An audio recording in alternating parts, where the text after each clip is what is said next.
It is your host, E.I. Smith. I'm at the Broward Central Terminal in downtown Fort Lauderdale. Bringing some gang stalking caught on camera for you this evening. We're looking for synchronized obstruction of movement, synchronized space crowding, and other miscellaneous gang stalking activity that I will call out as I see it. I'm going to walk from here to the US 1 bus in aisle C1, which is at the end of this walkway. And we're going to just film whatever I can. So right off the bat, synchronized obstruction of movement. Those are timed maneuvers. A targeted individual can only experience stuff like that so many times before they realize that those are derived. A person can only obstruct your space and crowd you as you're moving in a random fashion so many times before you realize that those are timed maneuvers.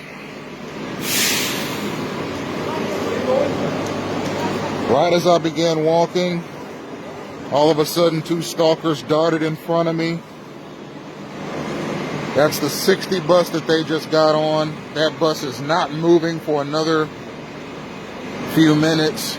It's not as if they were gonna miss that bus if they didn't dart in front of me. They darted in front of me specifically to obstruct my movements. Those are time synchronized maneuvers, and they represent gang stalking activity. Synchronized obstruction of movement is very annoying. You encounter it as a targeted individual anywhere and everywhere you go.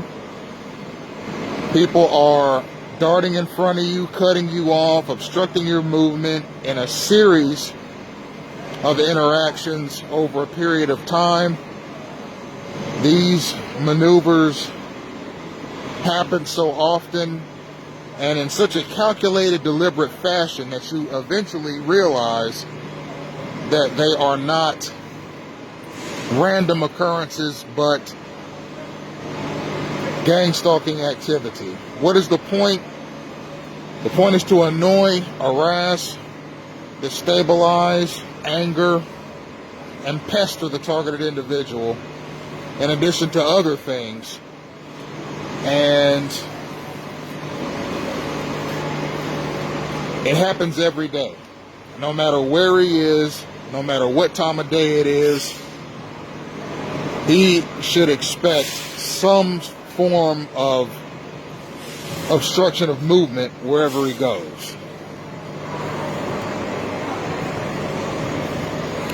So I'm here at aisle C1. This bus goes to Aventura Mall. And if you'll notice as well, there were 2 individuals that darted in front of me. And no more.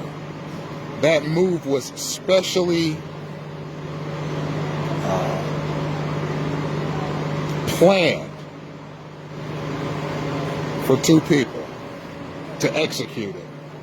There was no one else coming in behind them, so it's not as if there was a crowd of people looking to get on that bus. That's synchronized obstruction of movement, ladies and gentlemen, and it also happens as I'm walking through parking lots, on the sidewalk, you name it. When it's done by cars, motorcycles, etc., it's called vehicular synchronized obstruction of movement, and it's much more dangerous. Even though synchronized obstruction of movement by pedestrians is equally as dangerous, because a physical altercation could form or could be instigated because of that, especially if there's a physical collision between the targeted individual and the gang stalker. So I have a fairly strong Wi-Fi signal here, so I'm going to continue rolling the camera until it's time to get on the bus and just observe my surroundings.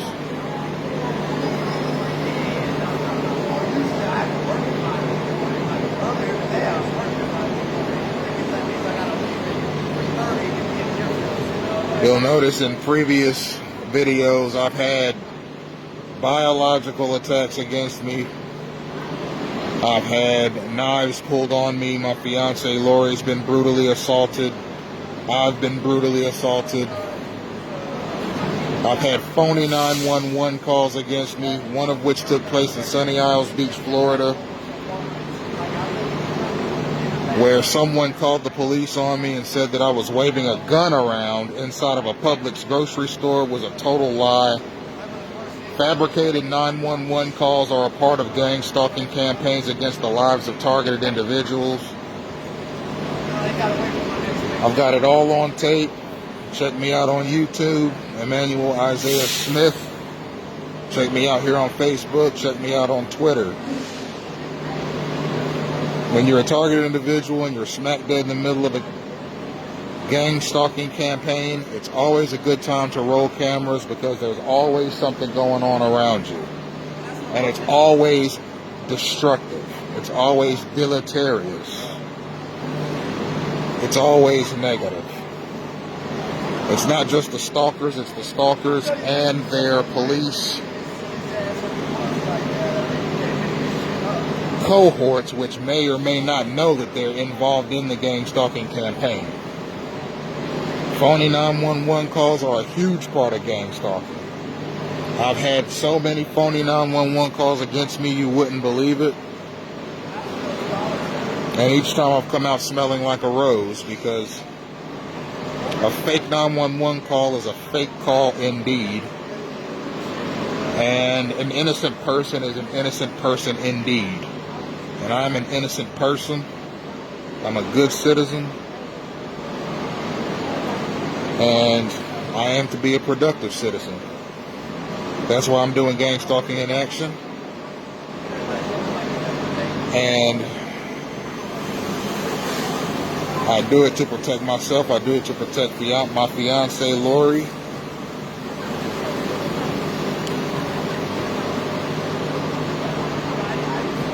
And as I've said in so many other videos, it's always a good time to roll the camera, especially when you're in motion. When a targeted individual is in motion, the gang stalkers are in motion. When a targeted individual is walking, the gang stalkers are instantly mobilized against the target with cars, scooters, motorbikes, rollerblades, skateboards, on foot. The goal is to cause a collision with the targeted individual or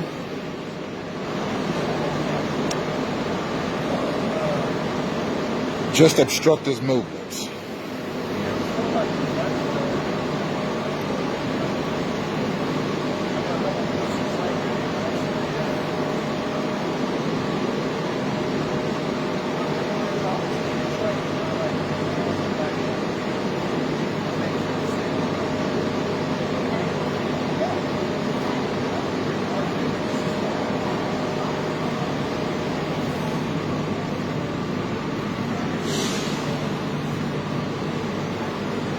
The constant movement around the TI is often obstructive. Sometimes you see the same person walking back and forth in front of them numerous times in an effort to annoy him.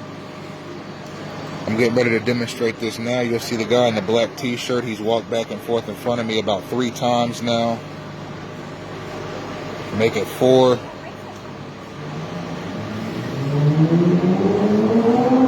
Stuff like that is derived. It is not random occurrences. These are not people just minding their own business. They are part of a gang stalking unit. Now, the extent of their knowledge of what they're doing is not important. The important thing is that such a thing does exist in the United States of America. It is very likely a program that involves some sort of citizen policing, although the citizens themselves may not know that that's what they're a part of. It was likely something that was pork-barreled through Congress on the coattails of a national security bill or a policing bill or maybe a semi-law enforcement bill. That is what I'm thinking. That's why it's so well-resourced, so mobile. That's why Targeted Individual experiences what he does in all 50 states. Only a government program can mobilize human weapons against a target in such a persistent way.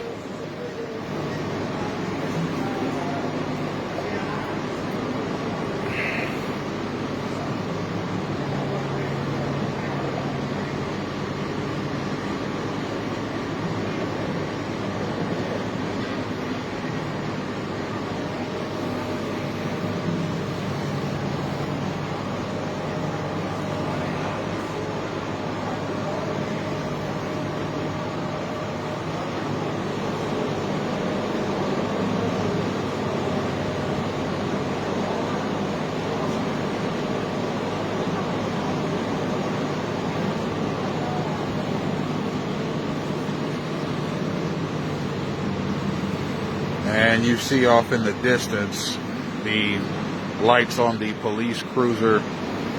There are police cruisers that patrol this area regularly, this terminal.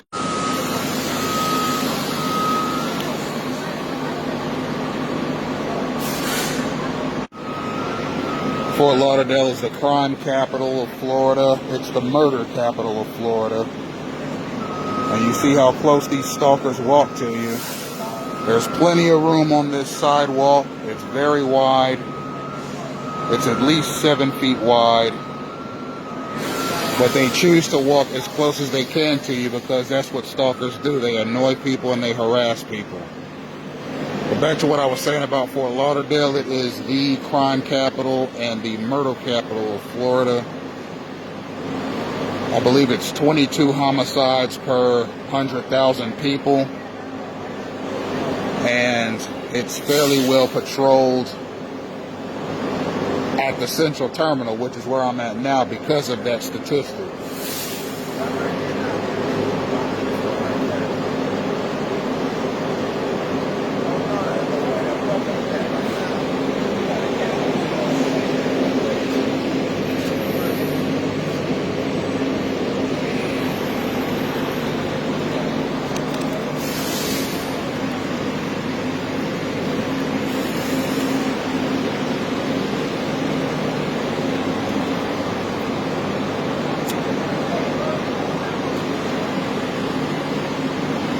I'm gonna have a cigarette as I wait.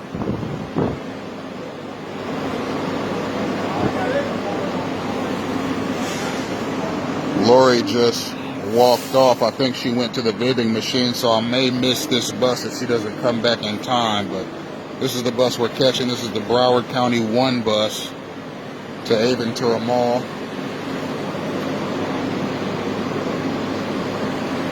We typically take this bus at the end of the night because during the day we go to Broward County libraries.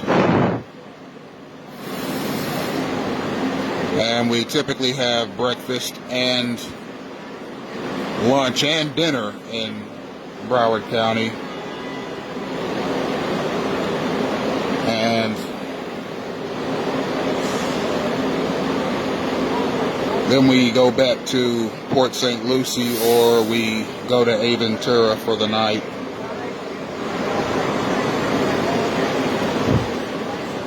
It depends on what we have to do the next day.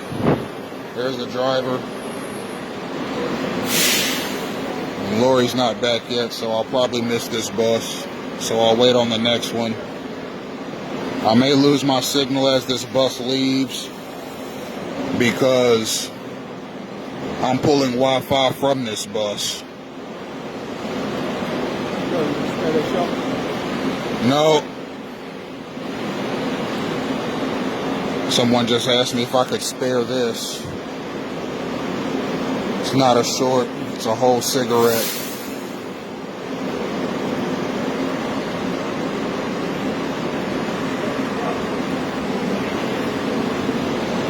Whoever that guy is, he's waiting around on me. Lori is just down the hall there. You can kind of see her coming towards. If she gets back in time, I'll be able to catch this bus.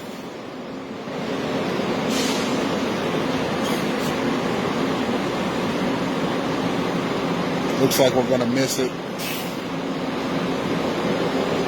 So I'll end the broadcast.